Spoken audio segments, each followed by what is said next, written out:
Hello everyone, welcome to this video series where we'll be learning TensorFlow, and in this specific video I'm going to start with introduction to TensorFlow. So first of all, I'll start by importing TensorFlow. So TensorFlow basically works using tensors, which are tensors. These are multidimensional arrays of a uniform type.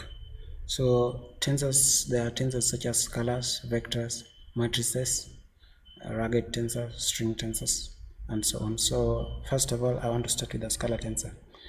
These are tensor with a single value. So when one define a scalar, we say tf.Constant, and then we pass in a single value. This is a scalar tensor. When we want to define a vector tensor, which is basically a rank 1 tensor, or a tensor with only one axis, we say tf.Constant. Then here we pass in a list of values. So these are rank 1 tensor. So but if we want a tensor of a specific data type, we can pass a second argument to the tf.Constant function, where we can specify the data type. So in this case, we specify the data type as float 32. In this case, our tensor is now of data type float 32. Onto a matrix. Our matrix is a rank 2 tensor, since it has two axes. So to define a matrix, we say tf.Constant. Then in here we pass a matrix of variables or values. Sorry. So in this case now we have a rank 2 tensor. So also we can also construct tensors of rank 3, which are tensors of 3 axes, and so on.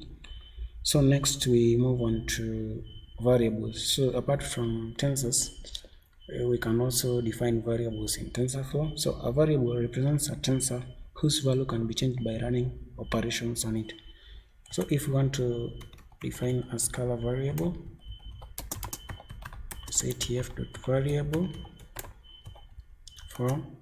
If we want to define a vector variable, say tf.Variable, and we pass in a list of values.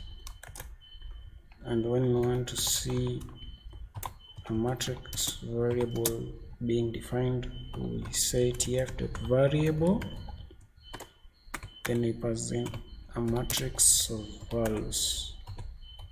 So that is the way to define variables in TensorFlow. So next we move on to reshaping. So tensors can be reshaped from one order to the next. We can reshape a matrix to a vector, and a vector to a matrix, or even a matrix to a rank 3 tensor, and so on. So given that we have a vector,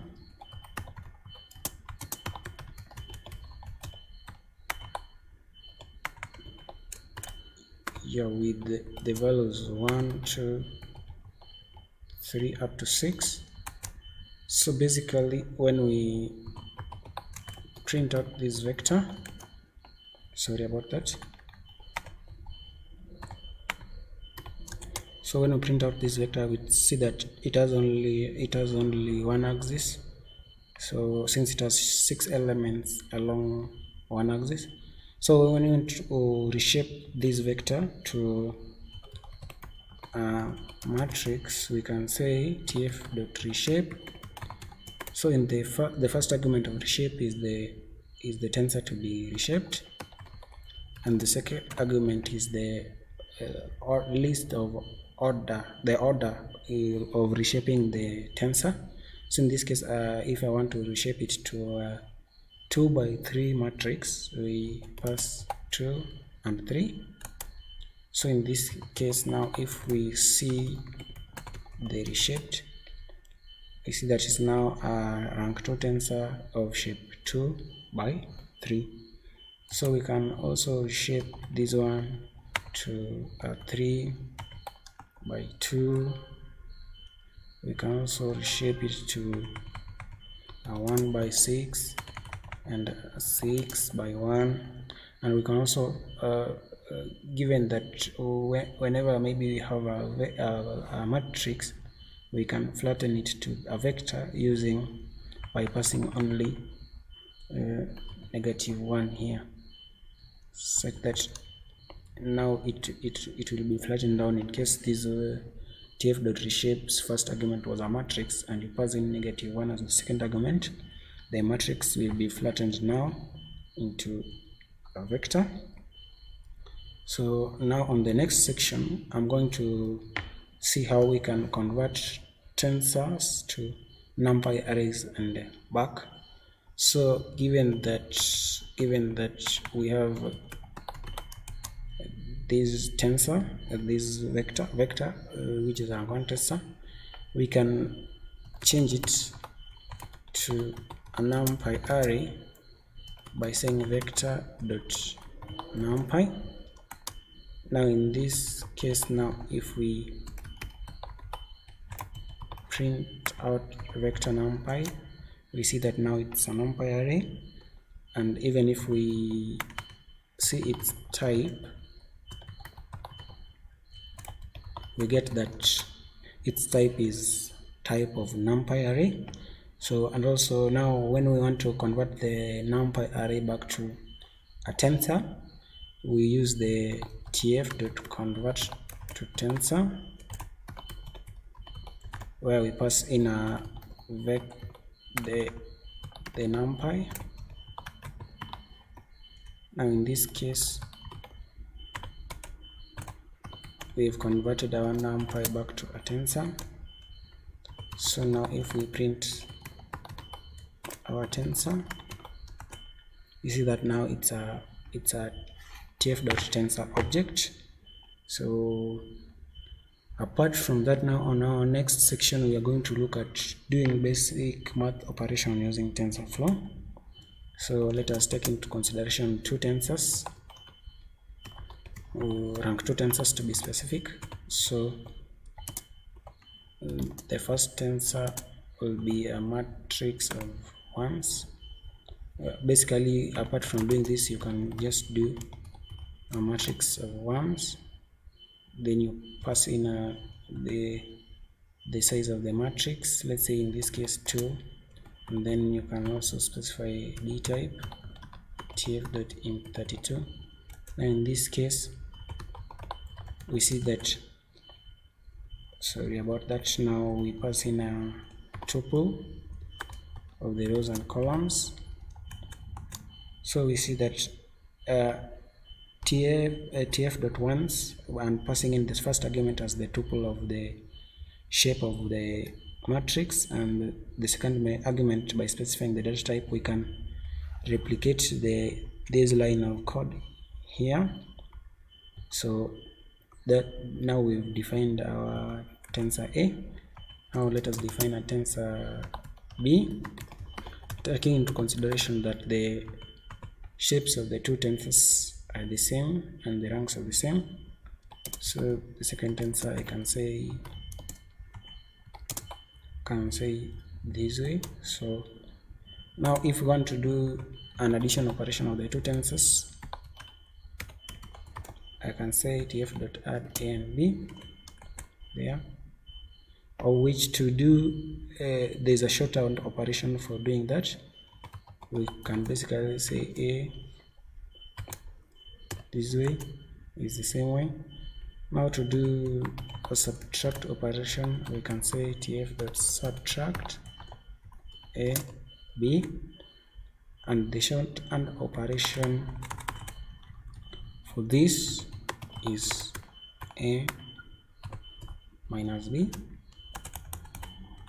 Now if you want to do a division operation, we'll say tf.divide A and B. Then the shorthand operation is A and B. So on to multiplication, there is element-wise multiplication and matrix multiplication. So if you want to do an element-wise multiplication, we say tf.multiply and the arguments are the two tensors a and b. So on element-wise multiplication, the shorthand operation is a this way. So, and then onto the matrix multiplication, we say tf.matmul, the two arguments being the two tensors. So here we get the matrix multiplication, and the shorthand for the matrix multiplication is a at b.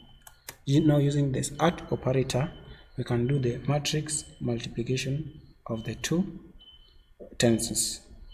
So apart from that, we also have tensors known as rugged tensors. So rugged tensors essentially are tensors which have variable number of elements along a given axis. And so rugged tensors cannot be defined using the standard way of defining tensors using the tf.constant. So in this case, we use tf.rugged.constant object in the TensorFlow library.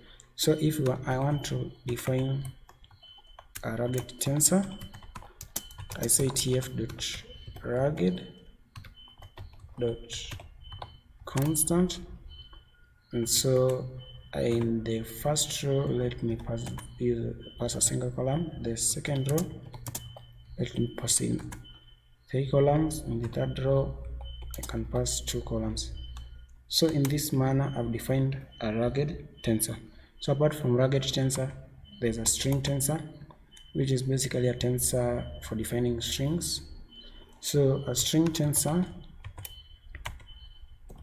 we can define a string tensor using tf.constant, and then there we pass in a string. So in that case scenario, now we've defined a string tensor. So apart from a string tensor, we also have a sparse tensor.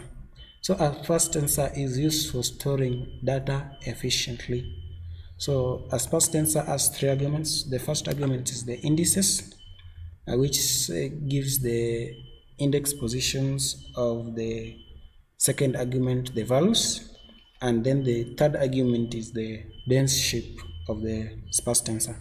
So to define a sparse tensor, we say tf.sparse tensor. So in this case, now in our sparse tensor, the first argument is the indices,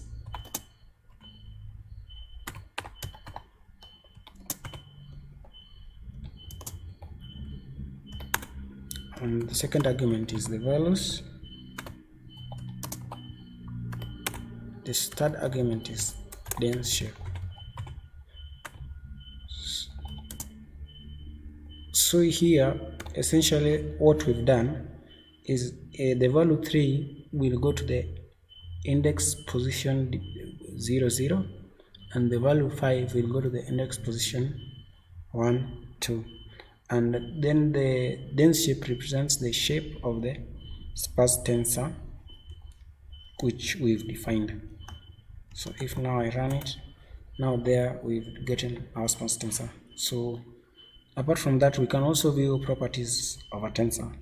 So for instance, in our matrix tensor, we can say matrix.shape to get the shape of a tensor, which is size 2 by 2, since that's 2 rows and 2 columns.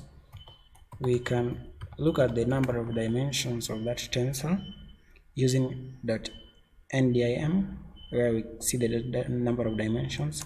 Since we basically know that a matrix is rank 2 tensor, its dimensions will be 2. We can also see the size. The size is basically the number of elements in that tensor. So in this case, the size is 4, since it has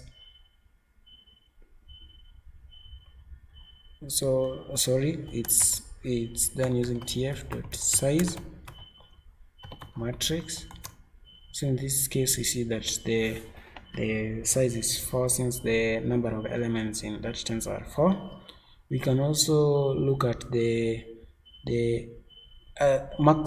index of the largest value in a certain tensor using the tf.argmax. So here we pass in matrix, and so we see that